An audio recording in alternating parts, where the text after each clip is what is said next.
And after a year of massive growth, big tech companies are laying people off. By late September, more than 42,000 workers in the U.S. tech sector were laid off.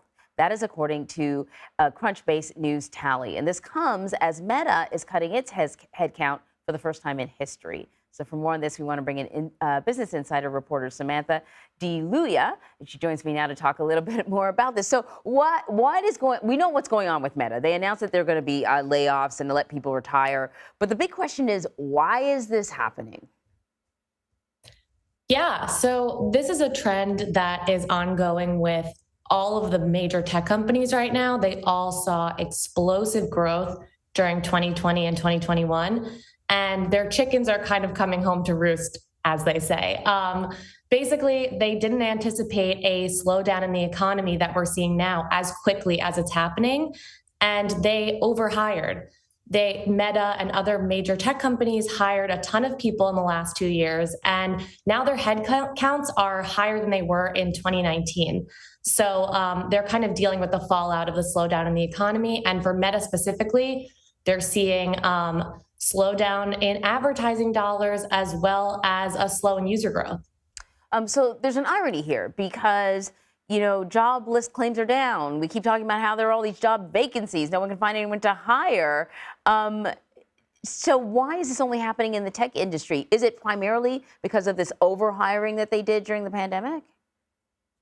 Yeah, that's definitely a major contributing factor, I would say. The slowdown in the economy, these tech CEOs didn't anticipate it. It's interesting because things have really shifted in the job market from 2020, where blue collar jobs were more at risk, like travel and leisure and those kind of jobs, as everything shut down. The tech companies were seeing massive explosion in user growth. Now things are slowing down. People are going out again. People are spending less time on Facebook, Instagram, things like that. And Facebook is seeing less interest among the younger generation in their apps. They poured billions of dollars into this longer term metaverse project, and it is yet to be seen whether that will work out for them. Yeah, and it's probably going to be, I don't know, a decade before we see whether or not that investment is worth it. This is not like, I'm not using this term in a very formal way, but could we see this as a correction then, more than a signal that these tech companies are like starting to circle the drain? Yeah, I think it's too soon to tell, actually. Right now, it could definitely very well be a correction. These tech companies grew explosively, and some of, especially the smaller ones, the crypto-focused ones, people were calling them a bubble. So maybe we're just seeing things sort of fall back to earth, back to where they were before.